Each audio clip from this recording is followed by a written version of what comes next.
visi kita adalah anggota bertambah, kualitas dan kuantitas. Suara bagaimana bisa mencapai 11 kursi. Yuk bersama melayani rakyat,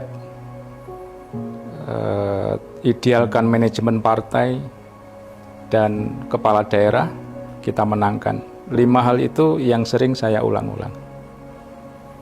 Pandemi COVID-19, awal periode cukup berat memang. Kita dilantik masih dalam suasana pandemi COVID-19, bahkan saat pelantikan Pak Sekretaris kita tidak hadir karena masih isoman. Alhamdulillah, musibah nasional itu bisa kita lewati bersama meski beberapa anggota kita dan para guru kita banyak yang gugur. Tantangan kedua, kita masih belum selesai dengan stigma keagamaan dan stigma kebangsaan. Dan ini yang kita kerjakan sejak periode pertama saya menjadi Ketua DPD PKS Kota Malang. Kita melakukan prinsip-prinsip koordinasi dan konsolidasi yang ada di suatu organisasi, yaitu kita secara rutin melakukan rapat secara berjenjang ya, mulai dari tingkat bawah, DPRA, DPC dan juga DPD, termasuk dengan fraksi, dan termasuk melakukan kegiatan seperti team building untuk membangun kesolidan dan kekompakan pengurus PKS mulai dari ranting, DPC sampai dengan DPD. Kenapa saya ngambil akronim ASIK? Kita sebagai perindu Nabi, sebagaimana syair ya Asiqal Mustafa absir binainil muna, wahai perindu Nabi, bergembiralah untuk menggapai cita. Nah, kita juga rindu Nabi, rindu kemenangan. Kita mengerjakan arah kebijakan daerah ini dengan bergembira, dan ASIK itulah akronimnya. Banyak kegiatan kita ya mengikuti dari setiap momentum yang ada di masyarakat, seperti kita melakukan membagi paket sembako, kemudian tebar paket kurban, dan juga memanfaatkan seluruh potensi yang dimiliki oleh kader gitu. Kader yang menjadi anggota dewan berarti kita menginstruksikan agar memanfaatkan apa yang menjadi kewenangannya di dalam terjun langsung kepada masyarakat.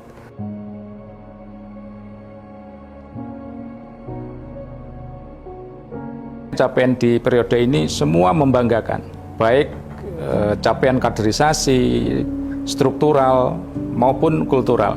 Hanya kalau diukur dengan angka, alhamdulillah kita bisa menaikkan raihan kursi DPRD Kota Malang semula 6 menjadi 7 kursi, dan kita ikut mempertahankan 1 kursi DPRD Provinsi Jawa Timur, dan istimewanya kita bisa turut memperebutkan kembali 1 kursi DPR RI.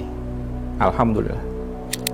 Kita mengalami proses politik mulai dari pemilu ya, di 2024 dilanjutkan dengan pilkada, dan di situ banyak hal yang membuat kita memang harus benar-benar bisa menjadi partai yang solid, yang kompak. Ujiannya seperti itu. Saya melihat di kepengurusan kita baik di DPD sampai level DPC, modal terkuat kita adalah kita bisa menjaga persatuan dan kesatuan. Jadi walaupun banyak perbedaan pendapat, tapi ketika sudah diputuskan ya kita semua saling support, bahu-membahu untuk mendukung dan melaksanakan keputusan yang sudah diambil. Termasuk momen di internal BPH yang sangat solid, kompak dan saling melengkapi antara satu dengan yang lainnya, sehingga kita bisa mengantarkan kepengurusan ini sampai akhir dengan mendapatkan capaian yang boleh dikata terbaik yang ada di Jawa Timur. Periode pertama sebenarnya kita menjawab tantangan stigma keagamaan karena kita bisa harmonis berkoalisi dengan PKB. Periode kedua menjawab tantangan stigma kebangsaan kita bisa berkoalisi dengan banyak partai nasionalis. Alhamdulillah, kita dimenangkan oleh Allah SWT, meskipun wali kota yang kita menangkan bukan dari kader PKS. Capaian dari sisi kaderisasi, alhamdulillah di periode ini banyak peningkatan, terutama anggota-anggota baru di PKS itu semakin bertambah, dan terutama juga kepemimpinan di tubuh PKS itu menciptakan generasi-generasi baru kembali yang lebih banyak lagi. Potensi-potensi yang ada di anggota-anggota PKS itu semakin bertambah, yang bisa menduduki jabatan-jabatan di publik, baik itu di kepemimpinan di pemerintah Kota Malang maupun nasional. Terkait di internal struktur ke atas, ke struktur wilayah maupun pusat, kita setiap tahun melaporkan laporan keuangan.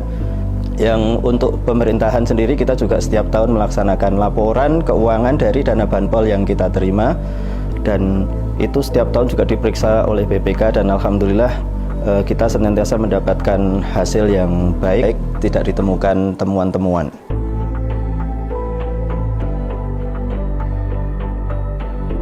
Kaderisasi di PKS itu sangat penting sekali, dan terutama di PKS Kota Malang itu menjadi sangat penting karena untuk mencetak generasi-generasi ke depan yang lebih baik lagi, baik itu untuk generasi di PKS maupun generasi di kepemimpinan di Kota Malang. Sumber pendanaan kegiatan PKS Kota Malang, yang pertama tentunya dari iuran anggota dan kader. Yang kedua tentunya yang bersumber dari sumber pendapatan daerah. Alhamdulillah tahun ini kita mendapatkan banpol yang cukup besar nilainya, dan itu menjadi sumber pendapatan tersendiri untuk kegiatan partai.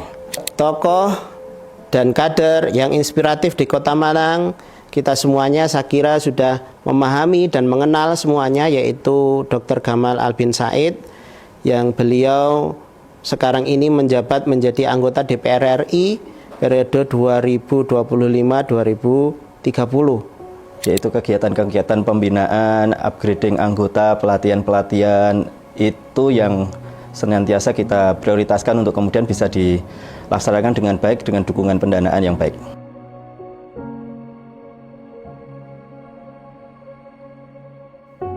Paling sepuh ya di kepengurusan periode ini, saya jadi bapak. Saya dibersamai anak-anak muda yang kompeten dan berkarakter. Saya ini tidak bisa apa-apa tanpa beliau-beliau. Beliau-beliau itu tidak sembarang beliau-beliau.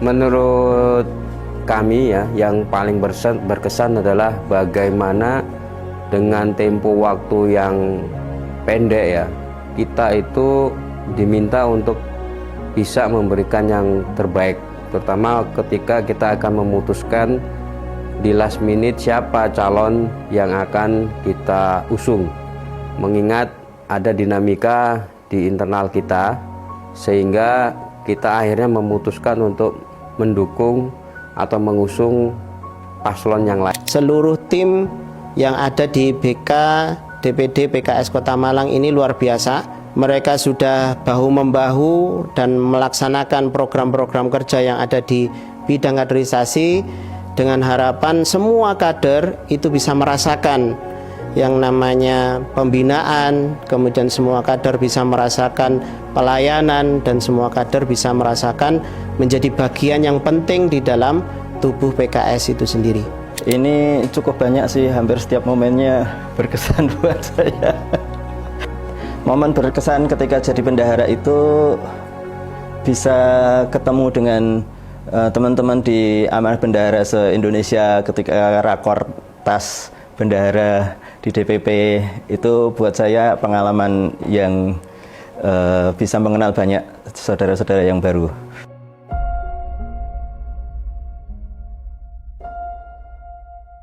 Kalau boleh diizinkan tanpa dimensi waktu, saya berterima kasih kepada baginda Nabi Muhammad SAW. Kalau yang memang sekarang yang masih hidup, saya berterima kasih kepada ibu saya yang telah mengawal doa-doanya untuk kemenangan dan apa yang saya kerjakan di Kota Malang, meskipun ibu saya di Madiun. Terima kasih Ibu, sungkem dari jauh. Kalau saya secara pribadi mengucapkan terima kasih yang jelas yang pertama kepada istri saya, karena dalam perjalanan kepengurusan ini otomatis banyak waktu yang saya ambil yang seharusnya mungkin menjadi haknya dari istri saya, pagi, siang, sore ya, untuk bersama-sama dengan pengurus partai ini harus meninggalkan keluarga setelah kegiatan di DPRD lanjut dengan Pak. Terima kasih yang sebesar-besarnya kepada istri saya yang sudah banyak berkorban dan juga memahami apa yang menjadi tanggung jawab saya ketika menjabat sebagai Sekretaris DPD PKS Kota Malang. Satu orang yang tentunya saya berterima kasih selama 5 tahun kepengurusan kemarin, itu adalah istri saya yang telah membantu dan mendukung setiap aktivitas-aktivitas yang ada di PKS ini, sehingga saya bisa melaksanakan amanah menjadi Ketua Bidang Kaderisasi PKS Kota Malang ini dengan tuntas dan bisa memberikan yang terbaik untuk anggota dan kader PKS Kota Malang. Terima kasih disampaikan kepada istri dan Mas Rafif, sudah bersabar di beberapa momen yang kemudian Abi tidak bisa mendampingi. Mohon maaf, banyak meninggalkan momen-momen tertentu.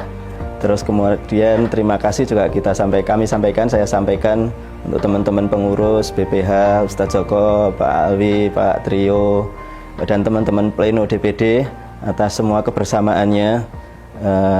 Pleno rapat-rapat kita di DPD selalu menggembirakan. Jadi terima kasih atas kebersamaan.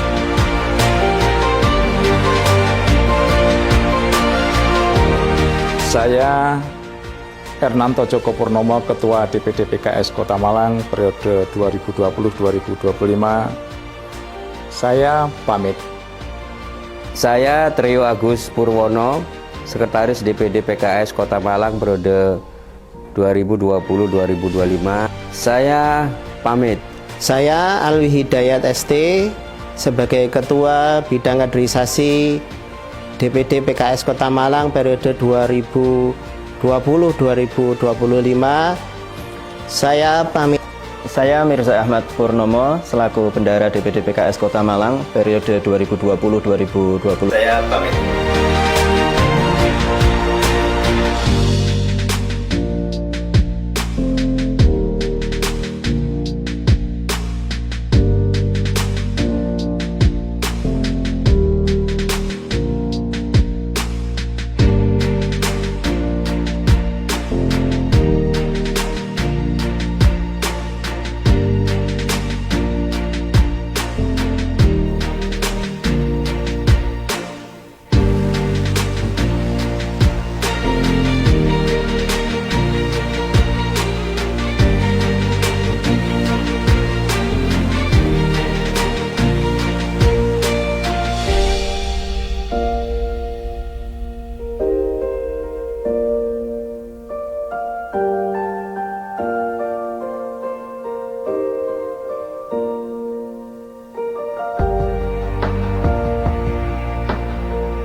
Paling panjang kok. Enggak, saya sengaja Ustaz, nanti kalau lancar-lancar tuh Humas nggak ngedit gitu maksudnya.